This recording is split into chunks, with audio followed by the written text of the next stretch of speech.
In this lesson, we're going to talk about a concept called grouping, factoring by grouping. It's also known as decomposition. This is a technique we use to factor quadratics, just written in the general form that we've always seen, ax squared plus bx plus c, but in the particular case where a is not equal to 1. Some examples of what we'll work with on the next pages is 2x squared plus 10x plus 8. Notice in that case, a is equal to 2. 3x squared plus 5x minus 12. In that case, a is equal to 3. So some of our basic factoring techniques really don't apply, and that's how grouping comes into play. So I'm going to work with our first problem, 2x squared plus 10x plus 8. And what we're going to do is we're kind of going to, and we'll do this at the end of the problem when we come up with our final answer, what we're really looking to do is determine a way to rewrite that middle term 10x. And to do that, what we're going to do is we're going to look for two numbers. I like to call them R and S. And specifically, what they are going to wind up being when we multiply them together, they're going to be equal to A times C in our quadratic. In this case, that's going to be 2 times 8, or 16. So R times S is going to equal 16. The second piece we want to look for is R plus S is going to equal 10. So what I like to do, I like to just build a little quick table off to the side or whatever to try to come up with numbers that will do that. Here I'm looking for two numbers that when I multiply them together give me 16. When I add them together, they give me 10. So I just work through the various factors of 16. 4 and 4 is a good choice. 4 times 4 works in terms of getting me to 16. However, 4 plus 4 equals 8. Doesn't quite get the job done. 1 and 16 doesn't work either. They add up to 17. But a more attractive combination is 8 and 2. 8 times 2 equals 16. 8 plus 2 equals 10. So I kind of have the two numbers that I like to work with. And what I'm going to use is I'm going to use the concept of 8 and 2 adding up to 10 to replace the 10x in the original quadratic that I have. I'm going to now rewrite it as 2x squared plus 8x plus 2x plus 8. Now this is where then the concept of grouping starts to come together. I'm going to take my first two terms and look for a common factor. In this case, 2x squared and 8x. Common factor of those is 2x. What am I left with after I factored that out of each term? X plus 4. Now I'm going to work with my second set of terms, group them together.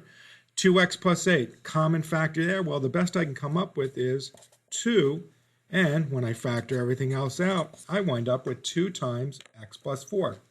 Now, when I look at this, the way I've grouped these, I kind of have some nice capabilities. I have x plus 4 as a common term in each of my grouped components. And so what I can do is just put that as an x plus 4. And now I'm just going to assemble all the different pieces that I'm multiplying x plus 4 against. I have 2x and I have 2. So I can rewrite my final version as 2x plus 2 times x plus 4. That's going to be my final answer. And if we want to look at it, let's just work backwards and FOIL this out real quick. 2x times x, 2x squared. 2x times 4 plus 8x. 2 times x plus 2x. 2 times 4 equals 8. Gee whiz, matches what we kind of broke when we, as I say, as we decomposed everything. And what's our final answer going to wind up looking like? 2x squared plus 10x plus 8. So there's the technique. Let's go through it one more time. We use a slightly different example. And here we have 3x squared plus 5x minus 12. A little bit different because we have a negative sign associated with our term c. The principles are still going to be the same. I want r times s to equal a times c. That's going to be 3 times negative 12 equals negative 36. R plus S still equal to B equals 5. So now I'm looking for numbers that when I multiply them together, I get negative 36. Add them together, I get negative 5. Couple quick tries. I can do negative 6 and 6, negative 12 and 3. Neither of those fit the bill. Another option, negative 9 and 4. Well, that's closer, but I get a negative 5 when they add them out. I want a positive sign, so gee whiz, let's just go ahead and flip the sign. So let's do negative 4 and 9.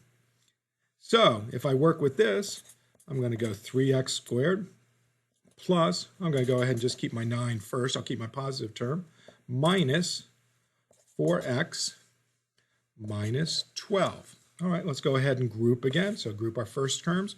What can I take out? I can take out a 3x. I'm left with x plus 3. Working with my second terms, I can go ahead and do minus 4 times x plus 3. That becomes a minus 4x. That becomes a minus 12. Looks pretty good. In grouping, I've come up with a common term of x plus 3. Notice that I'm multiplying it by 3x. I'm also multiplying it by negative 4. So, grouping together, 3x minus 4, x plus 3. That's my final answer again. Let's just do a quick check and we'll work ourselves backwards. 3x times x, 3x squared. 3x times 3 plus 9x.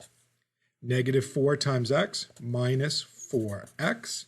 And negative 4 times 3 minus 12. 3x squared plus 9x minus 4x. 3x squared plus 5x minus 12. So there's the technique of decomposition, the principle of factoring by grouping as well. I hope that helps.